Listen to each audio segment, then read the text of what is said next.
Hai semua, salam sejahtera kepada saudara-saudari. Kita jumpa lagi di FB Live malam ini. Nama saya Jess, MC untuk malam ini.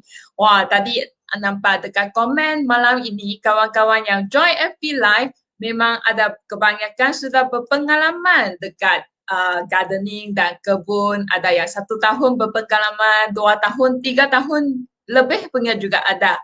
Jadi, kawan-kawan yang dekat Facebook, sila tekan butang itu, share punya butang, sharekan sharekan FB Live malam ini kepada kawan-kawan yang suka tanam menanam. Jadi malam ini ada banyak kawan yang tanam buah-buahan, sayur-sayuran juga ada banyak. Ya, jadi malam ini Cikgu Hans akan kongsikan informasi bagaimana membaja tanaman ataupun tumbuhan secara organik dengan betul. Selalunya kita akan terdengar baja organik, itu baja organik tak berkesan lah. Banyak orang cakap macam ni. Sebenarnya nak menanam secara organik ada langkahnya. Jadi especially kalau kita menanam dekat kebun yang di tepi rumah. Jadi sewaktu kita menanam sayur-sayuran di dekat rumah, memang kita nak tanam dan nak makan untuk keluarga kan. Jadi lagi bagus kita gunakan cara organik supaya kita boleh tanam dengan sihat dan ahli keluarga boleh makan dengan sihat juga. Jadi hari ini Hans akan kongsikan macam mana kita boleh tanam organik di kebun kita. Jadi kawan-kawan yang belum tekan butang share, sila tekan sekarang dan juga boleh tag 5 orang kawan. Tag 5 orang kawan saja, anda akan berpeluang memenangi mystery gift dari Baba. Jadi sekarang boleh tag kawan-kawan dan sharekan Facebook Live malam ini kepada kawan-kawan yang suka tanam menanam ataupun mereka baru nak bermula untuk menanam. Jadi sharing untuk malam ini sesuai untuk kebun-kebun dekat rumah ataupun ladang-ladang yang besar juga. Jadi nanti sementara online workshop dijalankan, anda boleh tuliskan soalan-soalan anda yang berkenaan dengan tajuk malam ini. Nanti saya akan bacakan soalan anda kepada Cikgu Hans pada sesi soal jawab iaitu Q&A section. Ya, seminar malam ini dianjurkan oleh Baba. Baba adalah pengiram barang-barang berkebun yang kreatif. Kami mengeluarkan produk-produk yang besar aram dan mempromosikan penanaman secara organik. Penanaman organik adalah penting untuk memelihara tanah dan alam sekitar. Kami selalu berkongsi maklumat dan cara-cara berkebun organik supaya lebih ramai orang memahami kepentingannya untuk kesihatan kita dan juga boleh menikmati keseronokan menanam dengan lebih senang dan juga lebih sihat. Seterusnya, saya akan bacakan biodata ringkas tentang Cikgu Hans. Cikgu Hans menampak pengajar beliau dari Iowa State University of US dengan Agriculture Biosystem Engineering Honor Degree. Beliau berpengalaman mengurus ladang di Amerika seluas 2,000 ekar selama 2 tahun. Selain itu, beliau selalu menghadir seminar antarabangsa yang berkenaan dengan pertanian organik dan juga beliau berpengalaman sebagai pekebun organik dan menyertai latihan perkebunan organik di Taiwan juga. Kini Cikgu Hans aktif di perkebunan organik di Malaysia. Sudah lebih daripada 5 tahun beliau memberi bimbingan dan berkongsi maklumat perkebunan organik di Malaysia juga. Jadi para hadirin, ini adalah biodata ringkas tentang Cikgu Hans. Jadi kawan-kawan yang baru join FB Live, kalau anda belum tag kawan di komen, anda boleh tagkan 5 orang kawan sekarang dan anda akan berpeluang memenangi hadiah mystery dari Baba. Dan juga sila tekankan butang share, sharekan Facebook Live malam ini untuk kawan-kawan yang suka tanam menanam. Jadi malam ini Cikgu Hans akan kongsikan informasi tentang bagaimana kita dapat membaja organik dengan cara yang betul. Jadi kita boleh dapat hasil yang hebat dari kebun kita. Cara organik bagus untuk memelihara tanah kebun kita dan juga banyak bagus untuk tanaman kita di kebun. Jadi dengan tidak membajakan masa para hadirin, kita mempersilakan Cikgu Hans. Wah, kami jumpa lagi ya. Terima kasih Jess. Selamat malam saudara-saudari. Selamat datang ke Pengkir Pekebun Cikgu Hans. Kami memang bersyukur ada saudara-saudari meluangkan masa pada malam ini untuk teman kami. Kami memang berharap saudara-saudari adalah sihat dan selamat belaka. Dan saudara-saudari mesti boleh menjadi lebih sihat lagi melalui perkebunan di rumah. Tajuk untuk hari ini ialah bagaimana membajakan tanaman dan tumbuhan secara organik dengan betul. Tajuk untuk hari ini juga sesuai untuk ladang besar juga. Okay, sebelum kami melanjutkan ke dalam konten pada malam ini, saya nak tanya saudara-saudari, pernahkah anda menghadapi masalah ini? Contohnya, pertumbuhan tanaman anda menjadi terbantut ataupun daun menjadi semakin kuning, ataupun walaupun daun bertumbuh dengan baik tapi tanaman saya tak boleh berbunga, ataupun saya tak tahu berapa banyak baja yang saya perlu taburkan kepada tanaman dan akhirnya tumbuhan menjadi terbakar. Untuk sesiapa yang pernah menghadapi masalah yang disebut di atas, kami berharap kita dapat belajar bersama-sama melalui platform ini. Kami dapat tahu apakah nutrien utama yang diperlukan oleh tumbuhan.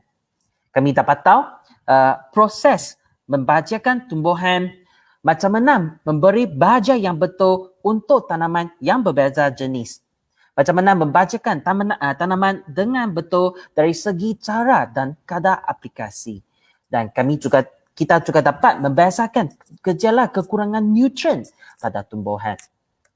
Okey, untuk first topic, topik pertama, nutrien utama yang diperlukan oleh tumbuhan. Jadi ada 3 perkataan yang kami perlu ingat, iaitu NPK, N, P dan K. Ingat ketiga-tiga perkataan ini ya merupakan nitrogen untuk N, P untuk phosphorus dan K untuk potassium. Nitrogen, phosphorus dan potassium. Apa kegunaan nitrogen untuk tumbuhan? Ia merupakan bahan utama untuk membentuk klorofil dalam daun. Tengok daun menjadi ada warna hijau kan? Itu bahan warna hijau yang merupakan klorofil yang memerlukan banyak nitrogen untuk membentuknya, dan nitrogen juga merupakan bahan utama untuk membentuk pelbagai protein dalam tumbuhan. Oleh sebab tumbuhan boleh ada banyak protein dalam tumbuhan, nitrogen memang sangat penting untuk menambah rasa atau kandungan krim atau susu dalam buah. Contohnya, kami makan durian. Makan durian macam sangat creamy kan? Macam makan ais krim. Okey, itu tekstur creamy. Okey, ya memerlukan nutrien nitrogen. Contohnya makan pisang. Okey, misal kami makan ada rasa creamy. Okey, ya juga memerlukan nutrien nitrogen. Untuk nutrien phosphorus P, yang digunakan untuk merangsang pertumbuhan tips, tunas atau hujung tumbuh. Contohnya hujung tumbuh akar. Maksudnya kalau nak tumbuh akar yang baru, ya perlu ada satu tips yang baru dulu. Itu tips baru yang memerlukan nutrien phosphorus. Contohnya, untuk membentuk gelang baru pada batang, ia juga memerlukan nutrien phosphorus P. Kalau untuk bertumbuh tunas daun yang baru seperti ini, ia juga memerlukan nutrien phosphorus. Untuk membentuk tunas baru seperti tunas durian ini, ia juga memerlukan phosphorus. Untuk potassium, phosphorus yang cakap tadi berfungsi macam macam balun, yang belum ditiup lagi. Ada satu tip balun yang kecil, tapi potassium yang berfungsi untuk meniupkan balun menjadi besar. ya membesarkan balun, mengembangkan balun. Okey. Jadi kami tengok ini merupakan tunas bunga. Okey. Yang menggunakan neutron phosphorus untuk bertumbuh banyak tunas di sini. Tapi apa nutrien yang mengembangkan tunas ini, tips ini menjadi tunas, okey, dan tunas menjadi bunga dan bunga seterusnya menjadi buah, itulah potasium. Jadi potasium digunakan untuk merangsang pembungaan dan pembesaran buah. Dan juga untuk akar, kalau kami nak mengembangkan tips akar menjadi rambut akar yang panjang, okey, ia juga memerlukan nutrien potasium. Dan nutrien potasium juga boleh membuatkan buah menjadi lebih manis lagi. Macam mana kami boleh mengukur kemanisan buah? Okey, kami boleh cari Brix meter. Brix meter ini kami senang cari daripada online seperti Shopee atau Lazada. Okey, semua ada jual Brix meter ini. Apa yang kami perlu buat? Hanya titiskan, pitikkan buah dan keluarkan jus buah ini beberapa titik kat sini. Dan kami tengok dari belakang dan tengok apakah level dalam Brix meter ini. Contohnya dalam gambar ini, Brix level ini mencapai level 10. Maksudnya kemanisan buah ini adalah level 10. Untuk rujukan saudara-saudari, Brix level untuk Coca-Cola adalah 9 sehingga 10. Maksudnya kalau ada buah, Brix levelnya melebihi 10. Maksudnya ia lebih manis daripada Coca-Cola. Dan nutrien potasium juga digunakan untuk menebalkan sel dan menambah kandungan kayu. Jadi untuk pokok buah-buahan kandungan yang memerlukan banyak kandungan kayu, kami perlu letakkan lebih banyak potasium lagi. Okey. Jadi kalau kandungan kayu menjadi lebih banyak, itu serangga perosak tak senang menyerang pokok anda. Okey, kami buat ringkasan di sini terlebih dahulu. Okey, N, nitrogen digunakan untuk bertumbuh daun yang banyak dan daun yang lebih hijau. Dan P digunakan untuk bertumbuh tips hujung tumbuh atau tips akar.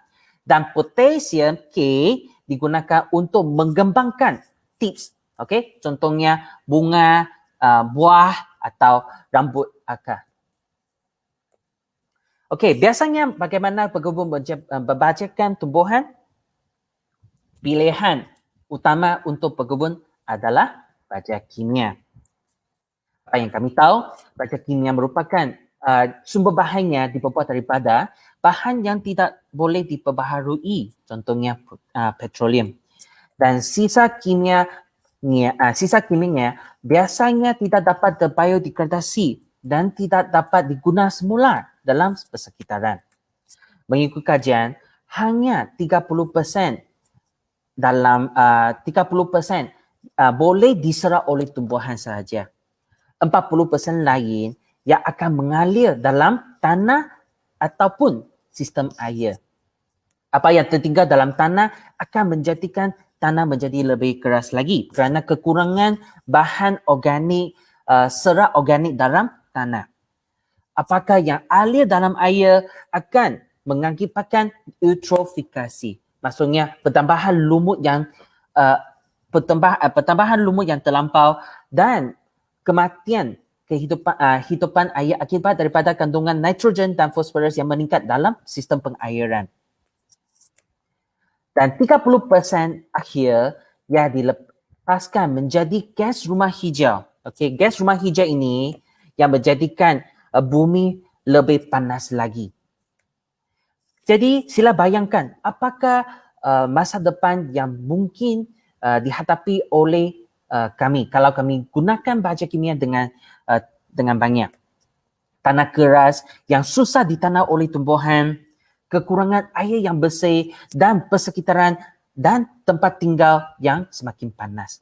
Jadi siapa yang tanggung akibat ini mungkin bukan kita, tapi anak-anak atau cucu cicit kita.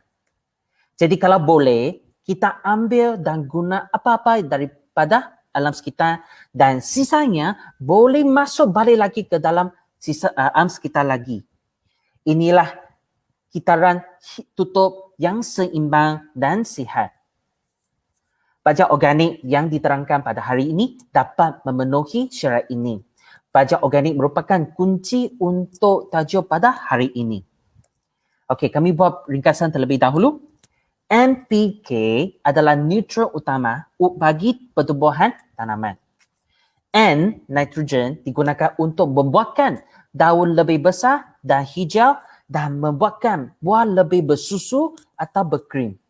Phosphorus, macam seperti bertumbuh belum ditiup, yang merangsang pertumbuhan lebih banyak tips, hujung tumbuh, tunas atau gelang batang. Potasium seperti meniupkan dan membesarkan balun yang digunakan untuk membesarkan tunas bunga, tunas buah, rambut akar dan membesarkan buah, menambahkan kandungan buah dan membuatkan buah lebih manis lagi. Dan ia juga digunakan untuk menebalkan sel, membuatkan tumbuhan lebih keras dan lebih berkayu. Kalau boleh, pilihlah baja organik untuk mengurangkan masalah alam sekitar seperti kekerasan tanah, eutrofikasi dan pelepasan gas rumah hijau. Jadi seterusnya, kami tengok macam mana kami boleh membacakan tumbuhan secara organik. Okay, tengok slide ini. Tempoh pembacaan dibahagikan kepada dua tempoh. Okay? Yang pertama, pada tempoh pengedaraan tanah atau ruang pertumbuhan. Okay? Bila tempoh ini kami memberikan baja asas. Dan seterusnya kami nak boost, okay? Nak mengembangkan hasil, bahagian hasil yang kami namakan. Okay? Bila tempoh ini kami memberikan baja penggalak. Okay?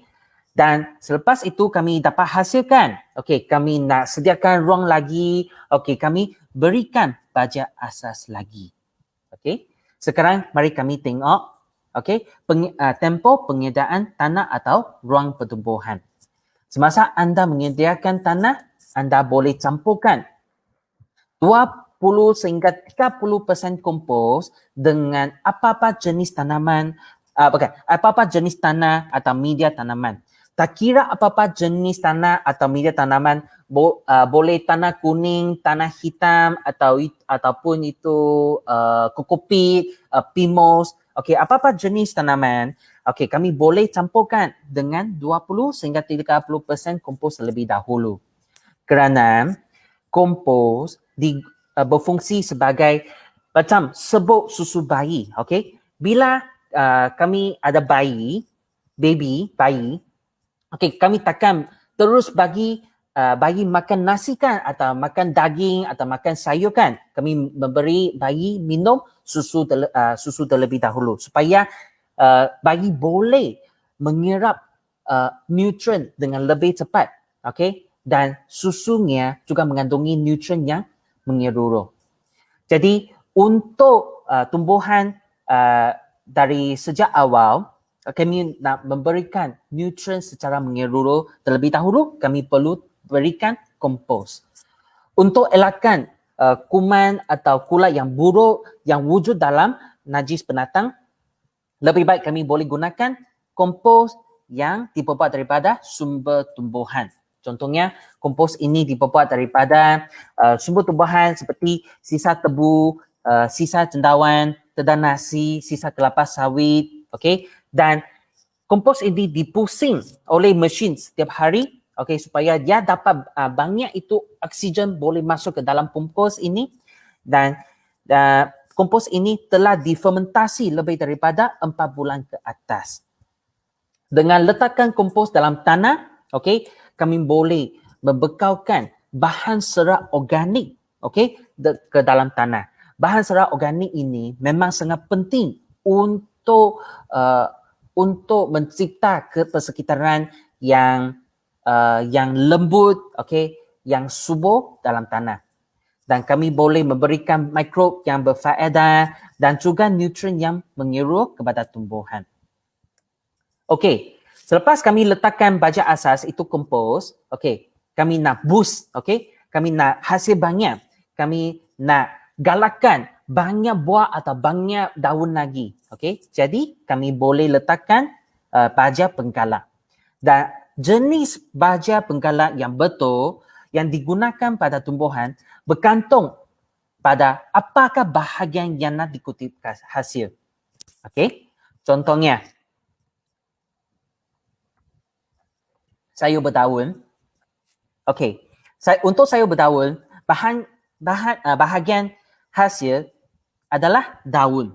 Jadi kami perlu memberikan nitrogen yang lebih banyak lagi supaya itu nitrogen boleh digunakan oleh tumbuhan bertumbuh untuk menumbuhkan daun yang lebih banyak lagi. Macam mana kami boleh tahu baja itu mengandungi nitrogen yang tinggi? Okey, tengok pada packaging baja, apa-apa jenis baja, apa-apa jenis tak kisah baja kimia atau baja organik, pada packaging cari NPK. Okey, cari kandungan NPK. Kalau kadar N lebih tinggi, maksudnya ya sesuai digunakan untuk daun bertumbuh atau berkembang. Okey, contoh lain untuk tanaman menjala dan sayur berbuah seperti periam, seperti pumpkin, seperti labu. Okey, tanaman jenis akar atau ubi, contohnya ada ubi, ada carrot atau white carrot. Okey, dan buah jenis satu bunga seperti nanas dan pisang. Kami nak hasil buah atau akar yang besar, tapi tumbuhan ini hanya berbunga sikit sahaja. Jadi tumbuhan ini memerlukan potasium yang tinggi. Bagaimana kami tahu potasium itu tinggi? Tengok pada packaging, cari kandungan NPK. Kalau kadar K, tengok nombor ketiga, kadar K lebih tinggi, maksudnya ya sesuai untuk buah atau akar bertumbuh atau berkembang. Kalau untuk pokok buah-buahan seperti pokok durian, okey, tengok pokok durian ya berbunga dengan banyak dan bunga ini akan bertumbuh menjadi buah. Okey, jadi bahagian hasil kami nak buah banyak dan banyak bunga juga yang memerlukan potasium dan fosforus yang tinggi. Di pasaran kami cari daripada dari packaging, okey, tengok nombor kedua dan ketiga. Kalau kadar P dan kadar K adalah lebih tinggi, ya maksudnya sesuai untuk merangsang lebih banyak tunas dan untuk buah berkembang. Okey, kami tengok beberapa senario aplikasi atau penggunaan. Contohnya kes pertama, kami nak tanam sayur berdaun. Okey. Semasa tempoh pengedaraan tanah, kami campur dengan kompos terlebih dahulu dan selepas seminggu selepas pencabahan benih ataupun pemindahan anak sayur, okey, kami terus letakkan baja organik yang tinggi N. Kami letak seminggu sekali. Okey, untuk pasuk kecil seperti ini, ia punya diameter 12 hingga 15 cm, kami letak satu sudut teh. Tapi untuk tray seperti ini, kami letak 2 genggam tangan. Okey. Dan selepas sebulan, selepas hasil, okey, kami nak sediakan tanah lagi, kami terus campur dengan kompos yang baru dan ulangi proses seperti ini. Untuk kes kedua, kami nak hasilkan sayur berbuah. Okey, contohnya periak atau pumpkin atau ataupun itu jagung. Okey. Okey, semasa tempoh pengedaraan tanah, kami campur dengan kompos terlebih dahulu dan sama juga minggu selepas pencabahan benih atau pemindahan anak sayur, okey, kami letakkan baja organik yang tinggi N. Okey, sebab pada tempoh awal kami nak tumbuhan ini bertumbuh lebih banyak daun lagi, okey, kami letakkan seminggu sekali Okey, 1 genggam untuk pasu yang diameternya lebih daripada 30 cm. Dan lepas 1 bunga, tumbuhan ini mula berbunga. Jadi kami tukar menggunakan meletakkan baja yang tinggi K. Seminggu sekali, sama juga 1 genggam tangan untuk pasu yang diameternya lebih daripada 30 cm. Untuk kes ketiga, tanaman yang hasil secara berterusan. Contohnya buah-buahan, cili, terung, ya boleh hasil lebih daripada setengah tahun. Pokok buah-buahan boleh hasil daripada beberapa tahun. Okey, jadi lepas hasil pertama kali, okey, kami letakkan baja yang tinggi N dan letakkan baja yang tinggi K ataupun tinggi P dan K secara selang-seli atau campur sekali. Kerana lepas hasil pertama, kami nak pokok atau tanaman anda tumbuh daun yang baru.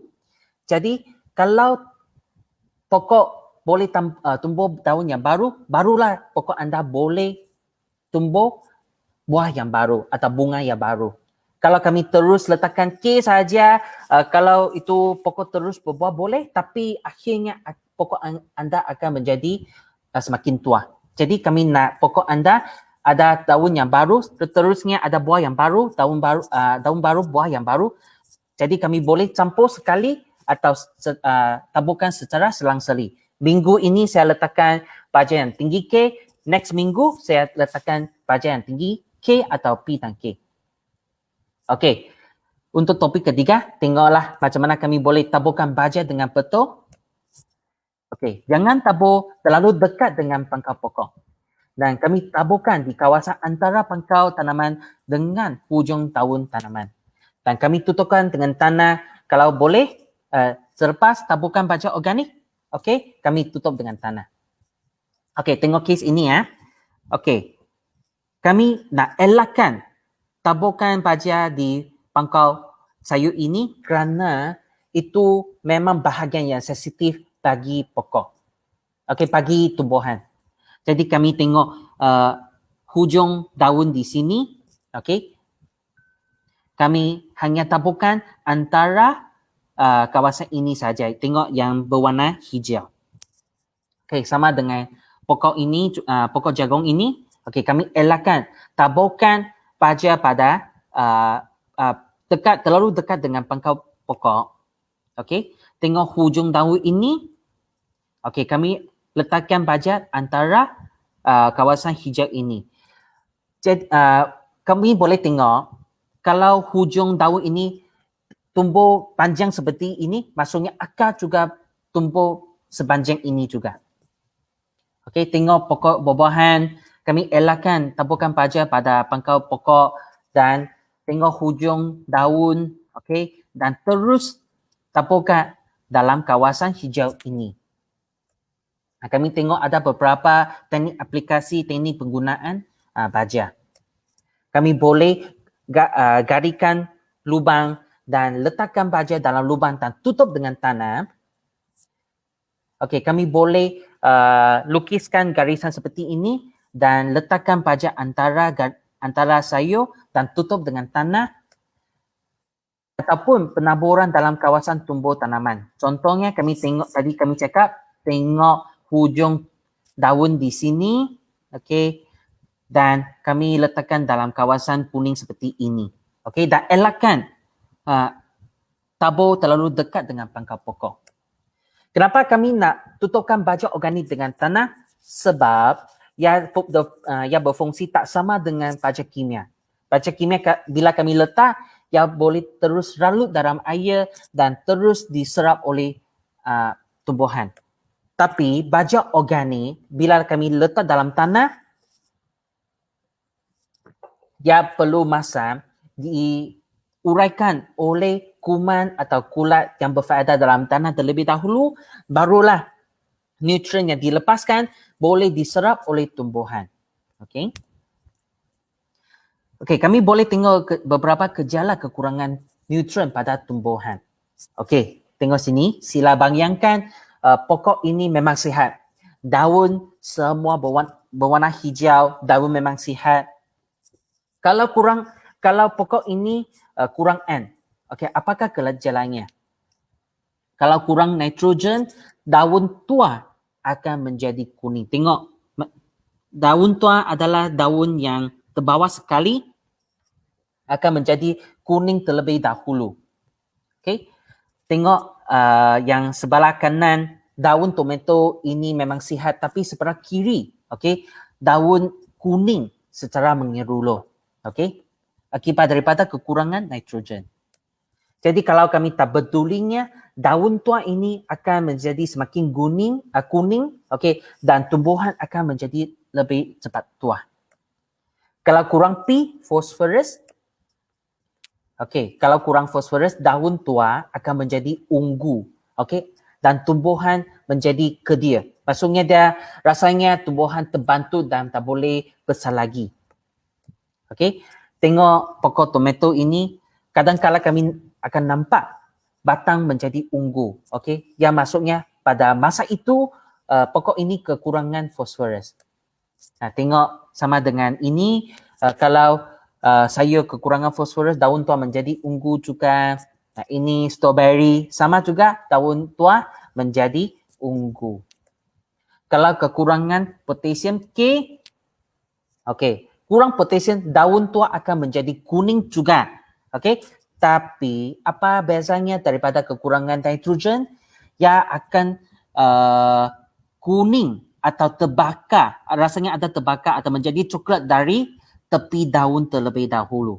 Okey, tak sama dengan nitrogen. Nitrogen yang menjadikan, kalau kekurangan nitrogen menjadikan daun kuning secara menyeluruh, ini kes ini kurang potasium, daun kuning dari tepi daun. Nah, tengok pokok tomato ini sama juga, yang menunjukkan gejala kuning daripada tepi daun dulu. Nah, ini okra atau bendi. Nah, tengok dari daun tua sini, okey, ia kuning daripada tepi daun. Okey, jadi bila kami nampak ini, okey, kami terus letakkan baja yang lebih tinggi potasium terlebih dahulu. Okey. Kalau kami letakkan baja terlalu banyak, okey, tumbuhan anda nampak terbakar. Okey, seperti ini. Tak kisah dari daun tua atau daun muda. Okey, kalau semua nampaknya ada gejala terbakar, maksudnya kami mungkin letak terlalu banyak baja. Okey. Nah, ini juga gejala terbakar akibat daripada terlalu banyak meletakkan terlalu banyak baja. Okey, untuk baja organik, jangan risau tumbuhan kena terbakar kerana okey, tadi saya cakapkan baja kimia kami letakkan ia larut dalam air dulu, okey. Tapi kalau letak terlalu banyak, itu nutrien larut dengan banyak sekali dan pokok memang menjadi sensitif lah. Kalau untuk baja organik yang memerlukan masa untuk diuraikan oleh mikrob dalam tanah terlebih dahulu. Jadi untuk baja organik jangan risau kena terbakar kerana memang ada buffer yang banyak. Okey, pokok boleh tahan. Okey, bila kami letakkan baja organik secara berterusan, secara jangka masa panjang, okey, tanah anda akan menjadi sihat, menjadi hitam dan juga penuh dengan haiwan berfaedah. Jadi kami letakkan kompos, letakkan baja organik, okey, dalam ada haiwan yang berfaedah dan mikrob yang berfaedah juga. Jadi boleh tengok dalam tanah ini, mungkin haiwan ini mata boleh tengok ada haiwan yang sangat kecil dan tak boleh terus tengok dengan mata. Okey. Contohnya ada cacing, ada kulat yang berfaedah, okey, ada itu millipede dan banyak lagi. Okey. Contohnya ada cacing, ada spring tail, ada soy mites, ada fungus gnat, ada tardigrades. Okey. Bila anda nampak ada haiwan-haiwan ini dalam tanah anda, jangan risau kerana mereka merupakan haiwan yang berfaedah yang menguraikan bahan serat organik menjadi nutrien tumbuhan. Okey. Jadi jangan risau. Bila kami buat letakkan baja organik, okey, tanah keras akan menjadi tanah yang lembut dari jangka jangka masa panjang. Okey, kami nak tanah yang subur, okey, seperti ini, dia berwarna hitam dan banyak bahan serat yang terkandung dalam tanah juga. Okey, kesimpulannya, macam mana kami boleh membacakan tanaman dengan betul? Kami boleh campurkan kompos dengan tanah semasa penyediaan tanah. Kami boleh menjadikan bahan hasil tanaman berkembang dengan baja penggalak organik. Contohnya ada tinggi kadar K, tinggi kadar P atau K tertentu. Dan biasanya diberikan kepada tumbuhan seminggu sekali. Dan tips semasa membajakan tanaman, jangan letakkan baja dekat dengan pangkal tanaman dan taburkan baja pada kawasan antara pangkal tanaman dan hujung daun tanaman. Dan tutupkan baja organik dengan tanah selepas aplikasi kalau boleh, supaya bahan boleh diuraikan dengan cepat dan nutrien yang dilepaskan boleh diserap oleh tumbuhan dengan cepat. Okey, macam mana boleh bezakan gejala kekurangan nutrien NPK pada tanaman? Kami boleh memerhati perubahan warna pada tahun tua. Dan kalau boleh, silah pilihlah dan gunakan baja organik supaya dapat memelihara kesihatan tanah dan alam sekitar. Jadi, kalau anda berminat, okey, kompos ini atau baja organik ini terdapat dalam packaging seperti ini. Kalau anda berminat, di mana anda boleh beli? Anda boleh beli dari kedai nursery atau kedai atau kebun bunga yang berdekatan atau pasaraya atau platform beribalah dalam talian. Okey, setakat ini saya buat sharing ke sini. Saya pas kepada Ajaz. Okey, terima kasih Cikgu Hans. Jadi kawan-kawan, marilah share, tulis kalau ada sebarang soalan tentang Cikgu Hans yang sharing tentang informasi-informasi tentang menabur baja. Ya, kalau ada sebarang soalan boleh tuliskan dekat komen sana. Dan kawan-kawan yang baru join Facebook Live, kalau you belum lagi tekan share punya button, sharekan kita punya FB Live kepada kawan-kawan, bolehlah tekan share button untuk recommendkan FB Live malam ini untuk lebih banyak kawan. Jadi kawan-kawan semua boleh mendapat hasil yang hebat macam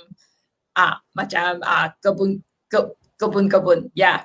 Jadi sekarang saya akan bacakan soalan-soalan yang terdapat dari komen sana. Okey. Jadi ada satu soalan yang simple sikit. Jadi Cikgu Hans tadi anda akan ada share.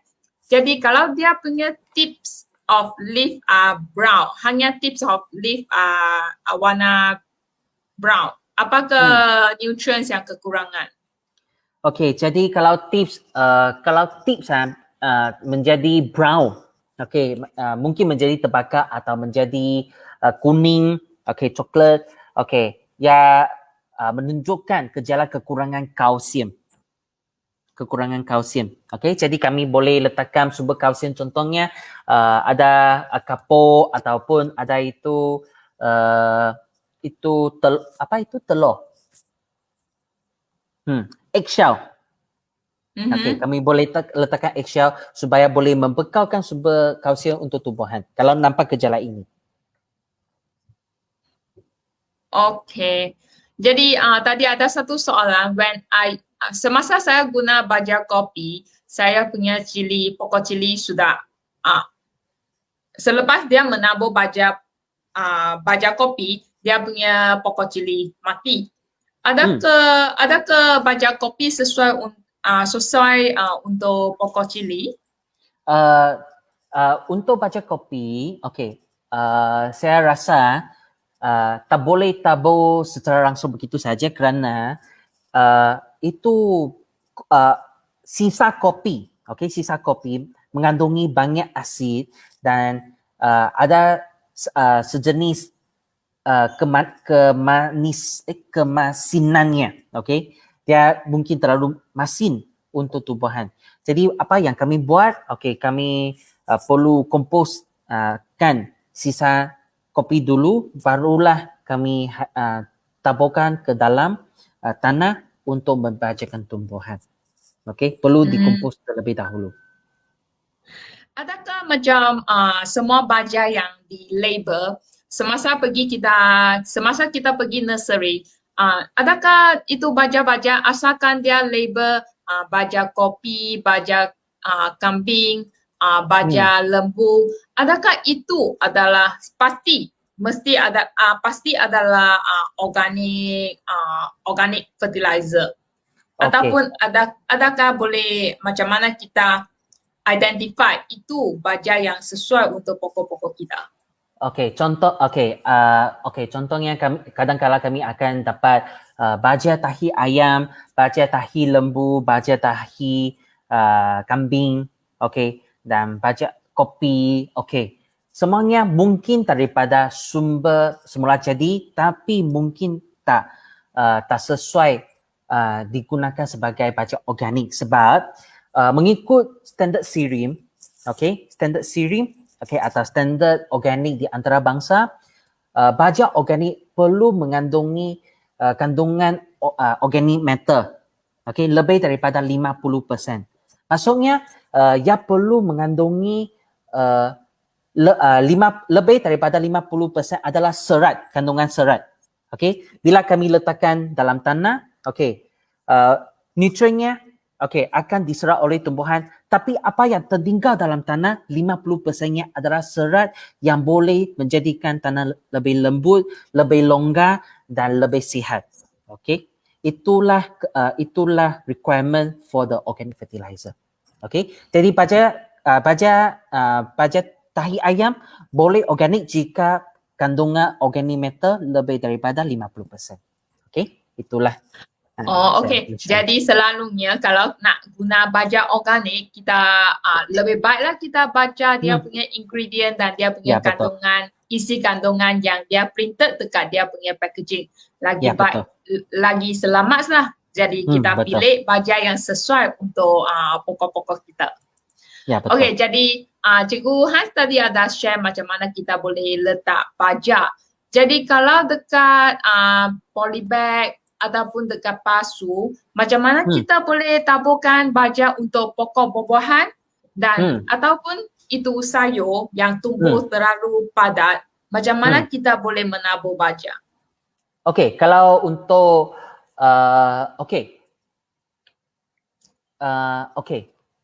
dari segi kadar aplikasi, kadar penggunaan, polybag atau pasu biasanya diameternya lebih daripada 30 cm atau sekurang-kurangnya 30 cm, kami letakkan satu genggam tangan baja organik.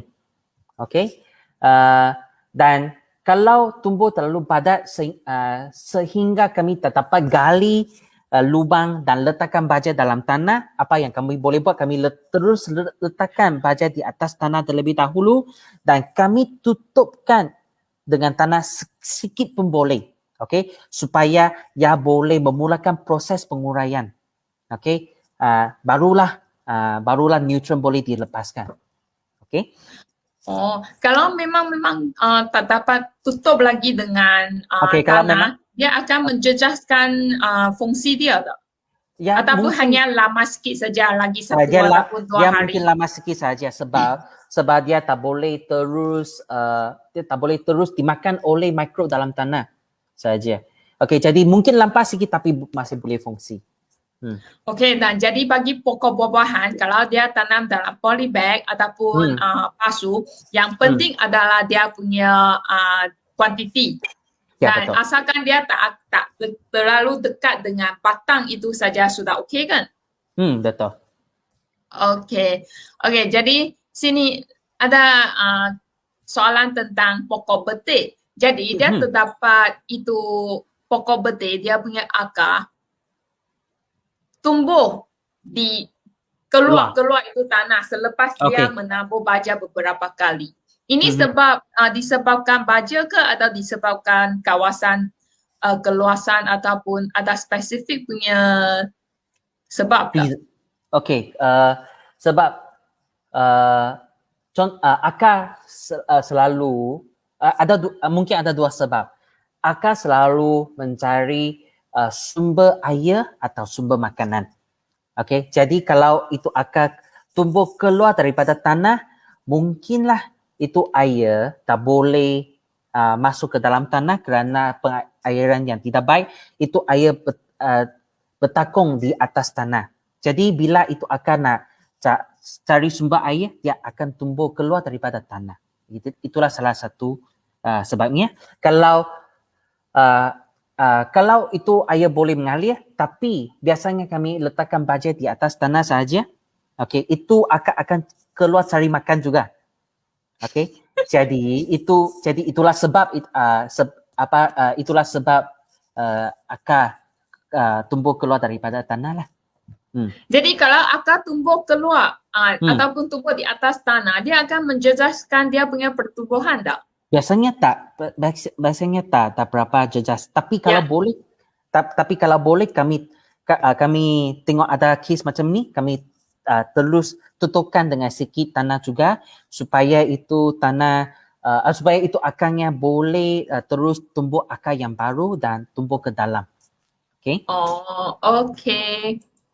Okay, jadi bagi Rusdina, dia tanya, dia punya semayan waktu menyemai, dia punya anak benih memang cantik lah. Tapi selepas pindah ataupun alih ke tempat yang besar ataupun pasu yang baru, nampak macam terbantut ataupun yang kadang-kadang dia terus mati. Jadi yang macam ini perlu hantar gambar untuk Cikgu Hans ke atau Cikgu Hans boleh bagikan tips? Kalau boleh PM kepada kami, okey, sebab ini kemungkinan besar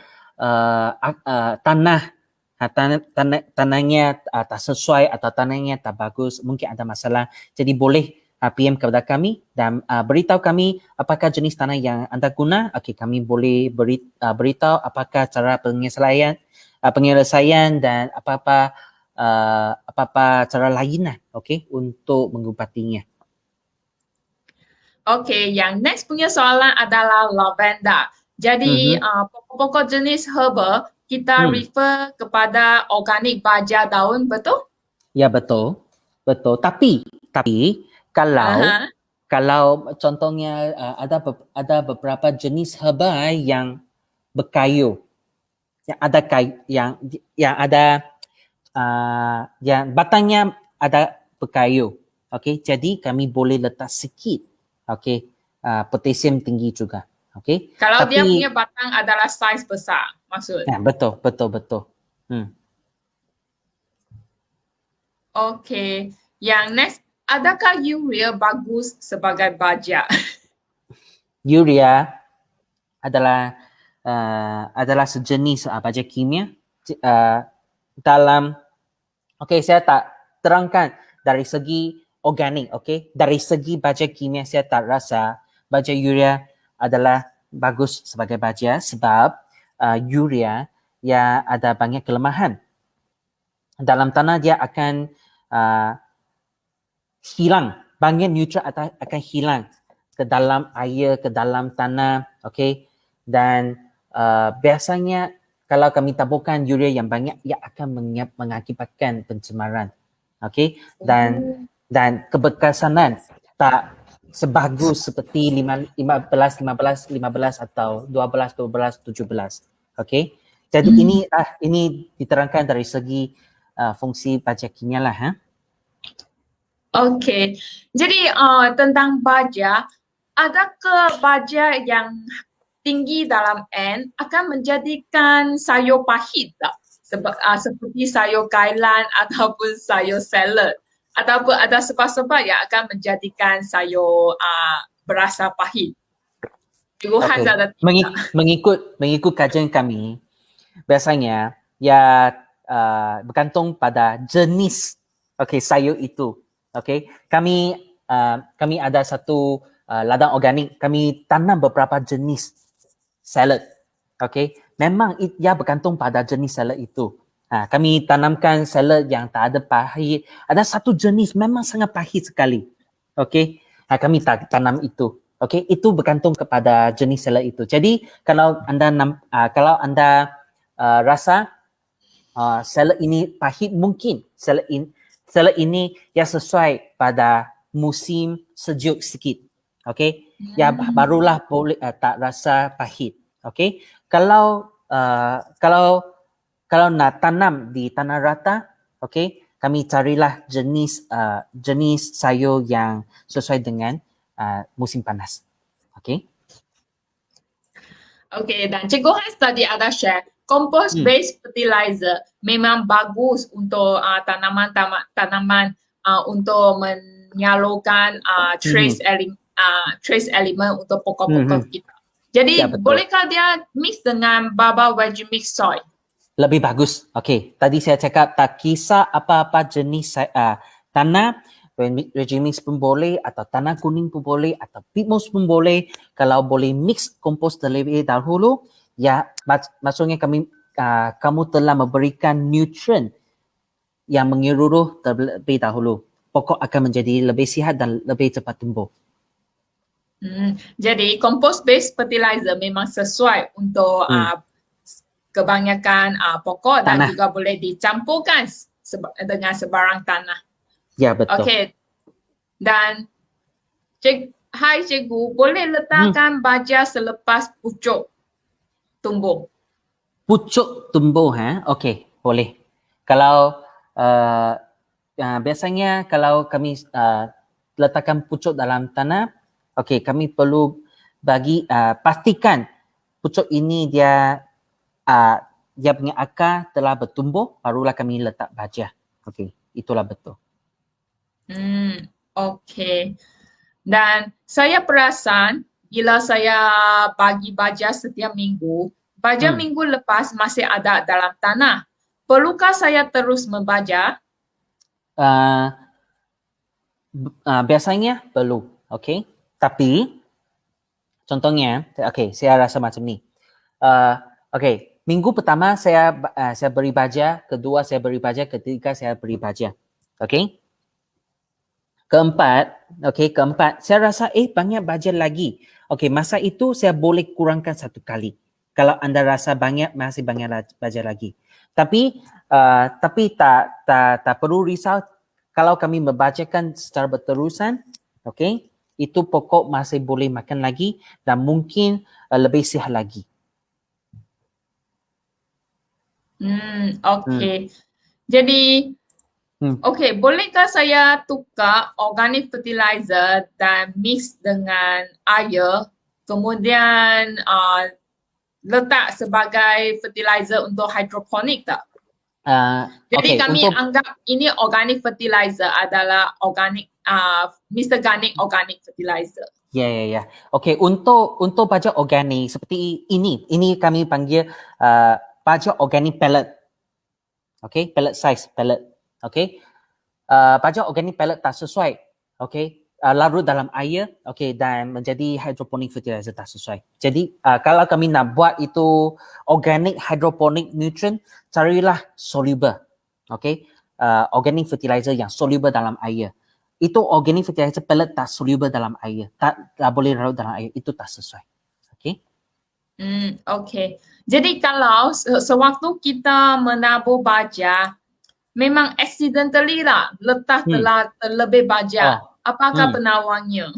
Okey, jadi apa yang kami boleh buat?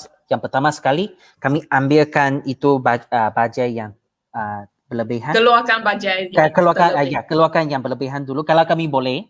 Okey, kedua, kami menyiram air dengan banyak, okey, supaya itu baja boleh dibasuhkan. Okey. Bisa dibasuhkan, okey. Ketiga, okey, kami letakkan compost based fertilizer sikit, okey, supaya ia boleh merangsang recovery pada tumbuhan. Okey. Jadi tadi ada satu soalan Ini boleh PM kami sebab kalau letak banyak pokok terlalu banyak baja pada sayur atau pada pokok buah-buahan atau pada pokok apa-apa tak sama penawar. Okey, jadi boleh PM kami. Kami boleh berikan penjelasan dengan tertentu. Okay, dan lagi satu question adalah tadi Cikgu Hans ada bagi tahu kompos adalah menyalurkan trace element untuk tumbuh-tumbuhan. Tapi ada kawan tanya, adakah baja memang baja seperti baja Mr. Garlic Fudge itu ataupun baja-baja lain memang tak mengandungi trace element macam kalsium ataupun magnesium yang bagi tahu tadi ke? Ada, tapi tak kandungan trace element ini tak begitu tinggi saja.